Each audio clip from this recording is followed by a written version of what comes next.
Oh, he's getting it now.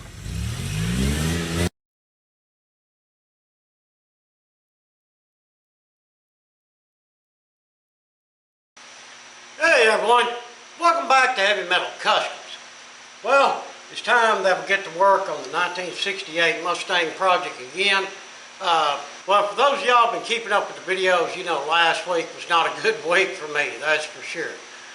But you know what? I mean, life goes on. There's nothing I can do about that at the moment. So I might as well get out here, do what I enjoy, and get back to work on the Mustang.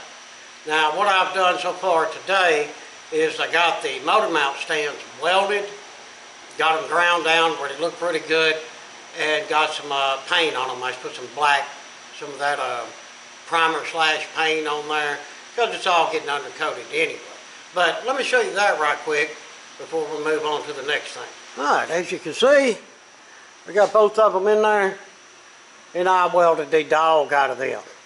Yeah, they're not going to go nowhere. And as far as looks, doesn't look that bad.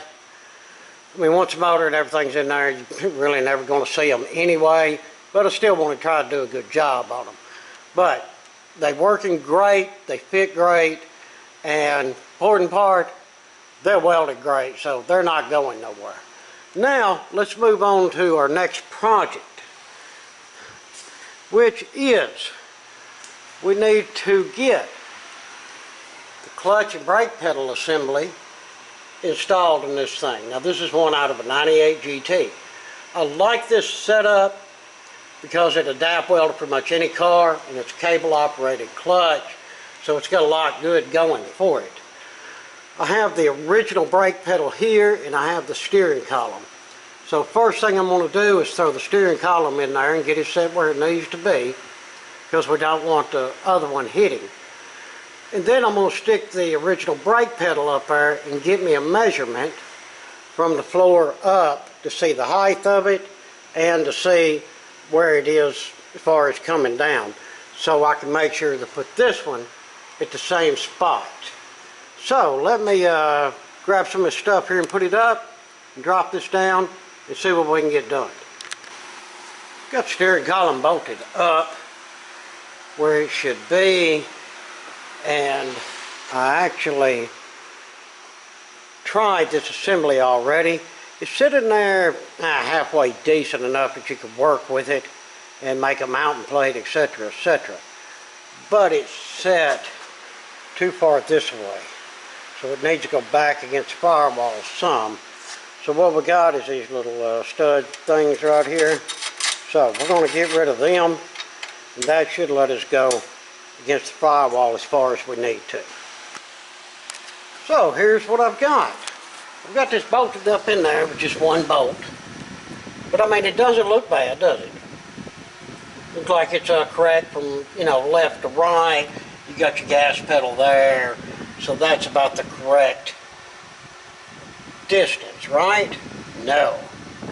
This thing needs to go over to the right, 1.5 inches. Here's the issue.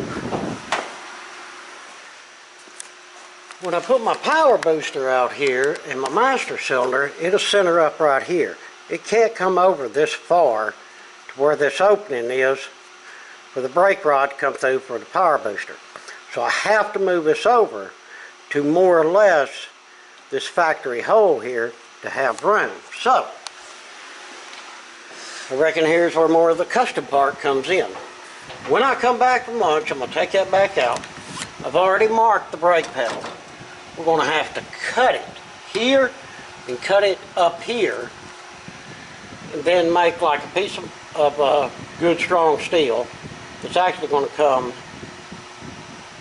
like that around the steering column, so that we have full on that and to spring everything over. Like I say, 1.5 inches will do us. Let me run and grab a bite of lunch. We'll take that out and put some thought into it. Well, I got this assembly out of here, and I got to thinking, so I grabbed the old assembly and took the brake pedal out of it. You see the big bend in it, right? I don't know if that is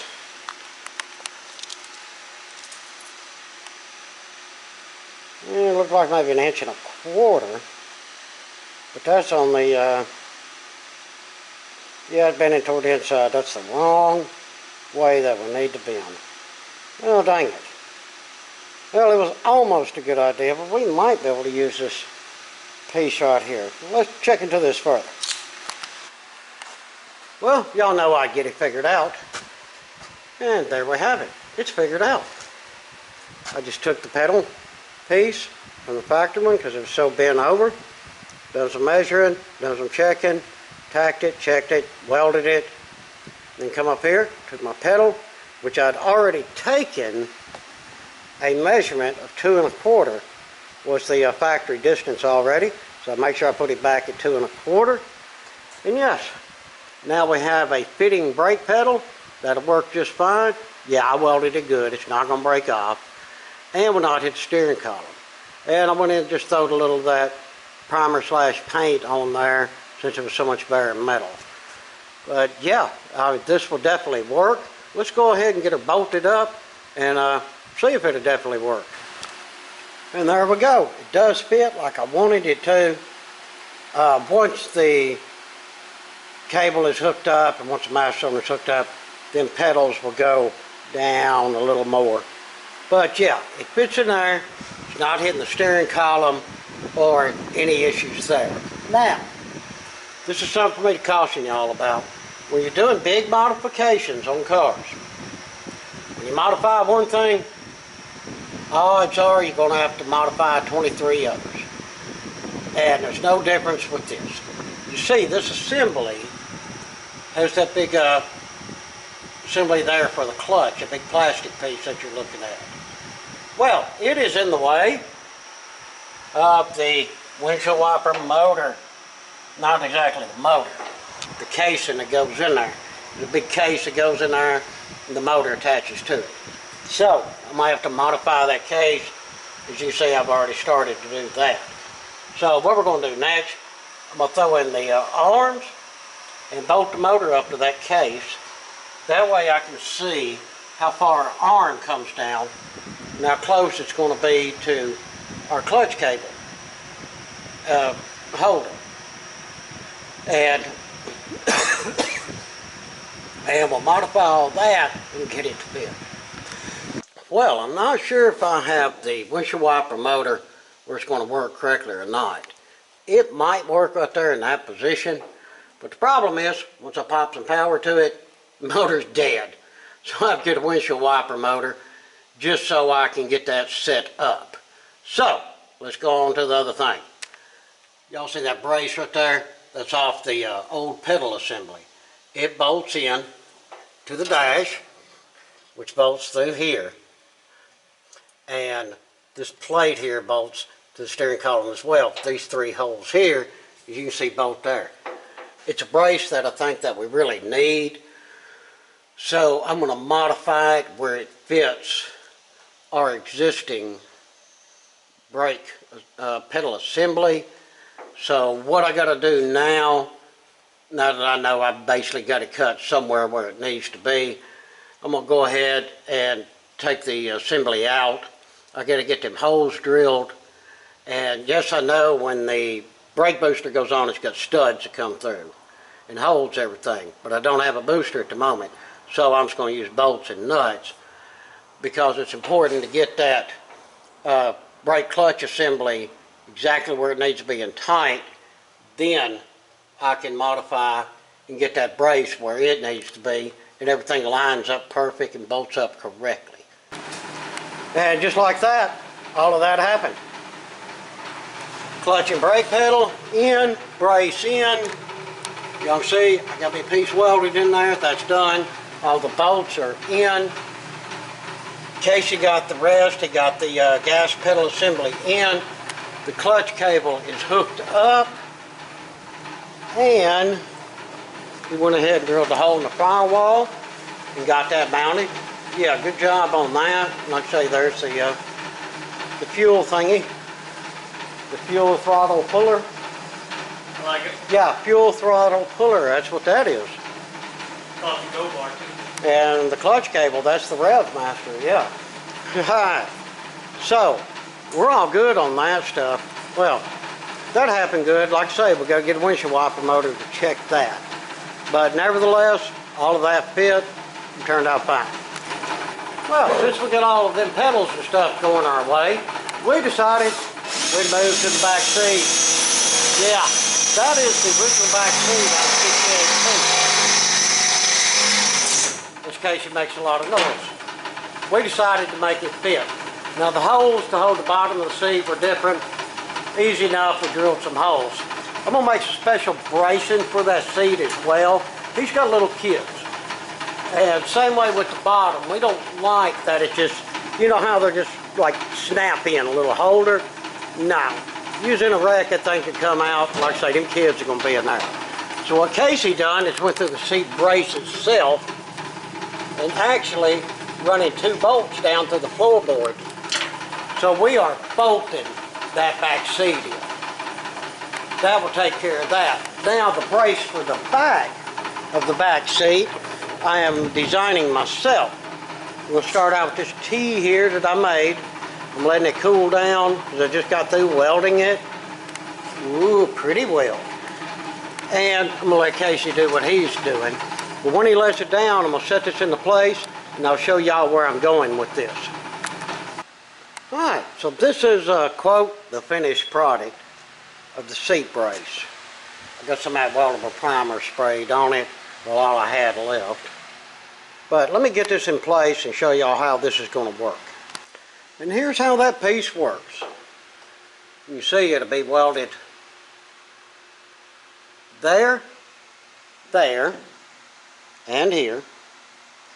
And the seat latches into it. I'll put some rubber tubing over this right here where we won't have no rattle and it'll be a much better fit. But I've went through, done all my measurements, the seat is sitting perfect. And I marked these. So, with doing that, that really makes that back seat a lot more sturdy and it's not going to go nowhere. And it strengthens the body because I'm doing a side-to-side bar here. So this idea and this design just works multiple ways and really, yeah, I like it. It's going to be awesome. But enough yapping. Let me go ahead. Now I got to take the back seats out because boy, I can't weld when it's sitting like that. This stuff will poof up like gunpowder. But I get the seat out and get this all welded in. And then once we do that, when we get to some of our finer fit and finish work, we can make a nice plate that'll come down here and cover all of that. But yeah, let's get to it. And there we go. I got her welded in place there. And everything welded up really well. I'm happy with that.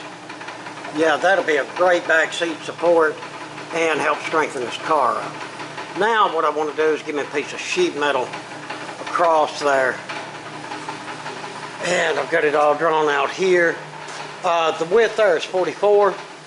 I'm going 42 on this because I'm not sure the plastics that go inside the car if they need a little room or not.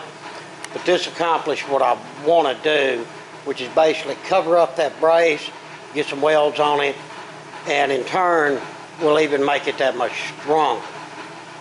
So I'm going to grab my shears right there and get this cut out. I know there's going to be a lot of fitting on the bottom because of the way that hump comes up there in the center. So there's going to be a lot of cutting going on, but we'll get us a good fit. We'll get this piece made. Well, I got my piece of sheet metal all trimmed out where it's going to fit just perfect. And now I am measuring and marking the lines where we're going to use our bead roller and put our beads in that. Give it some extra strength, and even though it'll never be seen, it'll look good anyway. But yeah, that's pretty cool.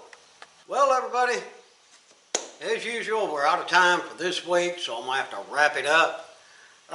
Tune in next week. We'll have this plate done, the bead rolls, we'll have it installed, and I don't know what else we're going to get into next week. Need to take the front end apart, get all that cleaned up, paint a couple of parts red, and go ahead and get the frame undercoated and get it finished up. we might get into that, but we will see. But anyhow, appreciate you watching. Hope you enjoyed this episode on the 68 Mustang. I know I enjoyed working on it. This thing is a blast. Well, if y'all would, throw us down some comments. If you're able, hit us up on the super thanks below. And please like, share, and subscribe. Again, appreciate it much. Until the next one, we hope that everyone has a fantastic day.